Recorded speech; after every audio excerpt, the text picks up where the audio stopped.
Everyone, I am Vanshika and welcome to my channel study with Meenakshi. आज हम pol science का part 2 पढ़ेंगे। इससे पहले मैं आपको रिवाइज कराऊंगी पिछली क्लास में हमने क्या पढ़ा था। तो देखते हैं। पिछली क्लास में हमने पढ़ा था क्यूबा मिसाइल संकट के बारे में। इसमें हमने देखा था दो महाशक्ति अमेरिका और सोवियत संघ को। उसके बाद हमने देखा था फर्स्ट वर्ल्ड वॉर और सेकेंड वर्ल्ड वॉर के बारे में। और उसके बाद हमने देखा था कि अमेरिका ने कैसे जापान पर परमाणु अटैक करा था। उसके बाद हमने पढ़ा था अपरोक और रोक संतुलन पढ़ा था। उसके बाद फिर हमने देखा था कि कैसे जो विश्व की जो दो महाशक्ति है उसका प्रारंभ कैसे होता है, कैसे दुनिया दो भागों में बढ़ जाती है। और देखा था हमने कि जो छोटे देश है वो महाशक्ति में शामिल क्यों हो जाते हैं, उन्हें क्या फ़ायदा होता है, और जो महाशक्ति है वो छोटे देशों के साथ क्यों गठबंधन बना लेती है। उसके बाद दो संगठनों का निर्माण हुआ था, नाटो और वार्सा। एक अमेरिका द्वारा बनाया गया था, एक यूएसएसआर द्वारा बनाया गया था। उसके बाद जो हमारा आज का टॉपिक स्टार्ट होता है वो हमारा होता है सीटो और सेंटो। ये भी दो संगठन थे, लेकिन ये किसने बनाए थे? अमेरिका ने बनाए थे। सीटो कब बना था? 1954 में बना था, और इसका जो फुल नाम है वो था साउथ ईस्ट ट्रीटी ऑर्गेनाइजेशन। इसका मेन उद्देश्य क्या था? इसको बनाने के पीछे इसका मकसद क्या था? इसका मकसद था कि जो साम्यवादी जो शासन करते हैं उसको हमें दक्षिण पूर्व एशिया में नहीं आने देना है। इसे अपने यहाँ पे हमें इस विचारधारा को नहीं आने देना है। और सेंटो की फुल फॉर्म क्या है? Central Treaty Organization. और ये कब बना था? 1955 में। इसमें क्या है? इसमें भी इसके जो प्रभाव है इसको दूर रखने के लिए कहा गया है। दोनों में साम्यवाद को दूर रखने के लिए कहा गया है। साम्यवाद ये एक विचारधारा है, इसके ऊपर मैंने सेपरेट वीडियो बनाई है, आप उसमें जाके देख सकते हैं। उसके बाद क्या है? शीत युद्ध के दायरे समझाओ। यह कहाँ तक फैले हुए थे? विरोधी देशों में कई बार संकट आए। जो महाशक्ति के साथ जो छोटे छोटे देश थे उनमें आपस में कई बार लड़ाई हुई, लेकिन तीसरे विश्व युद्ध की संभावना कभी भी नहीं बनी। कुछ ऐसी जगह थी जहाँ पे बहुत ज़्यादा नुकसान हुआ, जैसे कोरिया, वियतनाम, अफगानिस्तान। यहाँ पे बहुत ज़्यादा लोगों को नुकसान हुआ। और कहीं कहीं ऐसी भी जगह थी जहाँ पे खूनी लड़ाइयाँ भी हुई, जैसे कोरिया में 1950 से 1953 तक युद्ध चला। उसके बाद बर्लिन की बात करें तो बर्लिन में 1958 से 1962 तक युद्ध चला। और कांगो में 1960 से युद्ध स्टार्ट हुआ। तो ऐसी बहुत सारी चीज़ें थी, यहाँ पे बहुत सारे लोगों को नुकसान हुआ, बहुत सारे लोग मारे गए, लेकिन तीसरा विश्व युद्ध नहीं हुआ।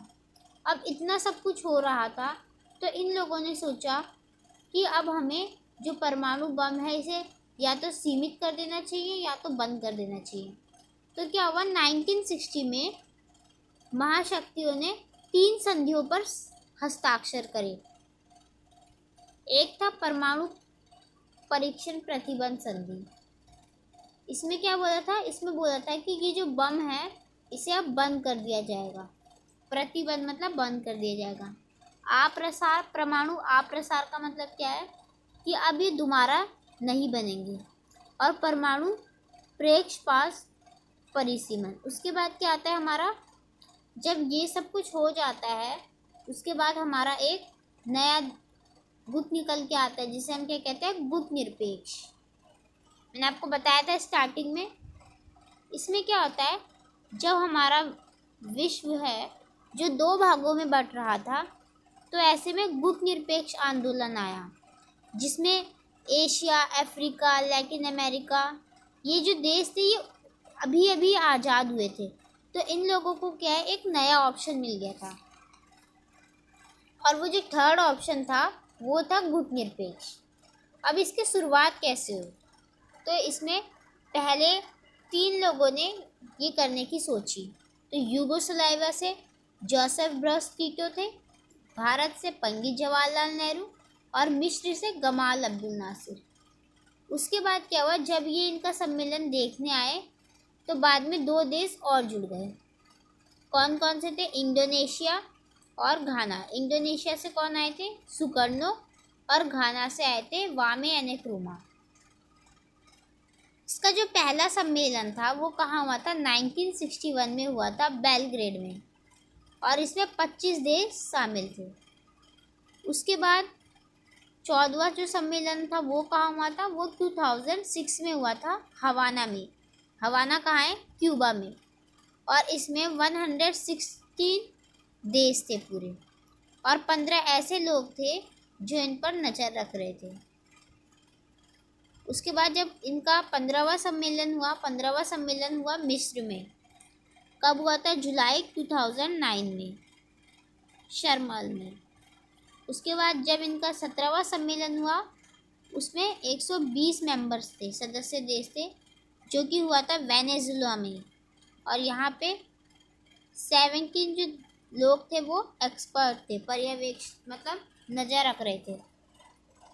अब भारत ने गुट निरपेक्षता की तो शुरुआत कर दी, लेकिन इससे भारत को कुछ फ़ायदा भी हुआ? तो इसका आंसर है, जो भारत था वो अंतर्राष्ट्रीय डिसीजन स्वतंत्र होकर ले सकता था। मतलब जैसे अगर हम अमेरिका की बात करें तो अमेरिका के अंदर कोई भी छोटे छोटे जो देश आते हैं, अगर उनसे हम बोले कि तुम्हें अंतर्राष्ट्रीय डिसीजन लेने हैं तो वो किसकी परमिशन लेगा? अमेरिका की। अमेरिका की इसमें सब कुछ हो रहा था, या यूएसएसआर की परमिशन लेता। लेकिन यहाँ पे जो गुट निरपेक्ष देश है इनको एक तरह से स्वतंत्रता मिल गई थी, आज़ादी मिल गई थी कि ये अपने डिसीजन खुद ले सकते हैं, और ऐसा डिसीजन ले सकते हैं जिसमें इन लोगों को फ़ायदा हो, कोई नुकसान ना हो। उसके बाद क्या हुआ? उसके बाद एक और फ़ायदा हुआ। भारत हमेशा ऐसी स्थिति में रहता था कि अगर कोई एक, जैसे अमेरिका है, अगर अमेरिका उसके अगेंस्ट जाने की कोशिश करता है तो वो यूएसएसआर के पास जा सकता है अपनी मदद के लिए। अगर यूएसएसआर करता है ऐसा तो वो अमेरिका के पास जा सकता है। इससे क्या होगा? इससे ना तो वो भारत पे अटैक कर सकता है और ना ही भारत को लेकर निष्फिक्र हो सकते हैं, बेफिक्र हो सकते हैं। उसके बाद भारत गुट निरपेक्षता की नीति अपनाकर दोबारा गुलाम होने से बच गया। अगर वो अमेरिका या यूएसएसआर में से किसी एक के पास चला जाता तो उसे वही करना पड़ता जो वो लोग कहते हैं, और वो एक बार फिर से गुलाम हो जाता। तो इसी तरह भारत गुलाम होने से भी बच गया। उसके बाद यहाँ पे एक प्रश्न पूछा जाता है। यहाँ पे आप कार्टून देख रहे हैं, कार्टून की भी मैंने एक सेपरेट वीडियो बनाई है, तो आप उसमें जाके देख सकते हैं। उसके बाद जो नेक्स्ट टॉपिक आता है, हाँ, तो इसमें क्या बताया गया है कि जो गुट निरपेक्षता है वो ना तो पृथकवाद है और ना ही तटस्थता। तो इसका मतलब क्या होता है? पृथकवाद का मतलब क्या होता है? जो और देशों से अलग रहे और अपने आप को अंतर्राष्ट्रीय मामलों से काट कर रखे। मतलब क्या? दूसरे देशों में कुछ भी चल रहा है उसे उससे कोई लेना देना नहीं है। वहाँ जैसे समझ लो हम एक पड़ोस में रहते हैं, हमारे जो पड़ोसी हैं वहाँ पे उनका बर्थडे पार्टी है, ठीक है, और उन लोगों ने हम सबको बुलाया है, तो हमें इससे कोई मतलब नहीं है, हमें नहीं पता कि वहाँ पे क्या हो रहा है, हम मतलब किसी से भी संबंध नहीं रख रहे उस टाइम पे। तो वो होता है पृथकवाद। ऐसा किसने किया था? ऐसा एक बार अमेरिका ने किया था। 1787 से 1914 तक अमेरिका ने पृथकवाद की नीति अपनाई, क्योंकि उस टाइम पे अमेरिका स्वतंत्रता की लड़ाई लड़ रहा था। लेकिन जो गुट निरपेक्ष देश है उसने कभी भी पृथकवाद की नीति नहीं अपनाई है, उसने हमेशा शांति बनाए रखने की कोशिश की है। और जो भी अमेरिका और यूएसएसआर था हमेशा उसको शांत कराने की भूमिका भी निभाई। अगर उन दोनों के बीच कभी भी लड़ाई होती थी तो गुट निरपेक्ष उनका समझौता हमेशा करवाता था। उसके बाद एक प्रश्न और आता है, तटस्थता। क्या गुट निरपेक्ष तटस्थता की नीति अपनाता था? तटस्थता का मतलब क्या होता है कि नीति पालन करने वाले देश के लिए वो यहाँ जरूरी होता है कि वो युद्ध को समाप्त करने में मदद करे। लेकिन जो तटस्थता की नीति अपनाता है वो, अब कोई भी युद्ध हो वो युद्ध में शामिल, मतलब वैसे तो शामिल हो जाएगा, लेकिन अगर युद्ध की बात आए तो अपने आप को वो उसमें शामिल नहीं करेगा। क्या कह सकते हैं हम इसे, ऐसे देश ना तो युद्ध में शामिल होते हैं और ना ही युद्ध के लिए गलत और सही के बारे में कोई पक्ष बताते हैं। एक तो वो युद्ध में शामिल भी नहीं हो रहे, दूसरा वो ये भी नहीं बता रहे कि कौन सही है और कौन गलत है। लेकिन भारत तटस्थता भी नहीं है, ना ही पृथकवाद है, क्योंकि भारत ने बहुत बार समझौते कराए, जैसे कोरिया का युद्ध हो गया, उसमें भी भारत ने समझौता करवाया है। इतना सब कुछ करने के बाद भी भारत की आलोचना की जाती है, भारत की बुराई की जाती है। ऐसा क्यों? आलोचकों का क्या कहना है? आलोचक कहते हैं कि गुटनिरपेक्षता की जो नीति है वो सिद्धांत वही है। वो कहते हैं कि जो भारत है वो अपने आप को अंतर्राष्ट्रीय मामलों से दूर रखना चाहता है, लेकिन भारत ने तो ऐसा कभी नहीं किया। वो लोग कहते हैं कि भारत अपने हितों के लिए, अपने फ़ायदे के लिए काम करता है। अगर ऐसा होता तो वो कोरिया का जो युद्ध है उसको शांत कराने में क्यों मदद करता? उसके बाद दूसरा जो आलोचक कहते हैं वो ये कहते हैं कि भारत के व्यवहार में स्थिरता नहीं है, मतलब भारत कभी भी एक जैसा व्यवहार नहीं करता, हमेशा अपना अलग रूप दिखाता है। उन्होंने कहा 1971 में जो भारत है उसने यूएसएसआर से दोस्ती कर ली, सोवियत संघ से दोस्ती कर ली, की संधि करी, और वो गुटनिरपेक्षता के खिलाफ है। कुछ ने कहा कि जो भारत है वो सोवियत संघ में शामिल है और वो ढोंग करता है कि वो गुटनिरपेक्ष देश है। अगर अब भारत को ज़रूरत है, यूएसएसआर जब उसकी मदद करना चाहता है, तो इसमें भारत की क्या गलती? अब भारत अपने आप को बचाने के लिए किसी न किसी से मदद तो मांगेगा ही। तो अब मेरा ऐसा मानना है कि भारत गलत नहीं है। अगर किसी को भी अपनी मदद करनी होगी तो वो किसी न किसी देश से अपनी मदद तो मांगेगा ही। तो भारत ने भी ऐसे ही किया, भारत ने भी सोवियत संघ से मदद मांगी। जब पाकिस्तान उस पर अटैक कर रहा था तो यूएसएसआर ने बहुत सारे उसकी मदद करी थी, उसे बॉम्ब दिए थे, बहुत सारी चीज़ों में उसकी मदद करी थी। तो लोगों का ये भी कहना है कि भारत एक गुटनिरपेक्ष नहीं है, वो बस एक्टिंग करता है, ढोंग करता है ऐसा होने की। उसके बाद क्या है? उसके बाद है नव अंतर्राष्ट्रीय आर्थिक व्यवस्था। अब जो ये नए नए देश आज़ाद हुए थे, इनकी आर्थिक व्यवस्था को लेकर भी कुछ बोला जाता है। इसमें बोला जाता है गुटनिरपेक्ष आंदोलन में शामिल अधिकतर देशों को अल्प विकसित देशों का दर्जा दिया गया। अल्प विकसित क्या होता है कि एक तो वो उसी टाइम आज़ाद हुए होते हैं और उनका विकास नहीं हो पाता। जो अमेरिका, यूएसएसआर है, ये तो विकासशील देश है क्योंकि ये गुलाम नहीं थे और ये उस टाइम से विकास कर रहे थे। लेकिन जो गुटनिरपेक्ष देश थे वो कैसे विकास करते? क्योंकि वो तो गुलाम थे। तो इसीलिए उनको विकसित करने के लिए उन्हें दर्जे, ये पॉलिसी बनाई गई। इसमें क्या हुआ, ये देश गरीब और आर्थिक रूप से बहुत ज़्यादा कमज़ोर हो रखे थे क्योंकि अभी अभी आज़ाद हुए थे। तो इनके सामने समस्या थी कि ये अपना आर्थिक विकास कैसे करें, क्योंकि अगर आर्थिक विकास नहीं होगा तो फिर से कोई इन्हें गुलाम बना लेगा, फिर से इन्हें खतरा है गुलाम होने का।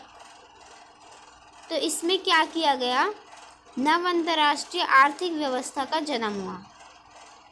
अब समझते हैं इसमें क्या होता है।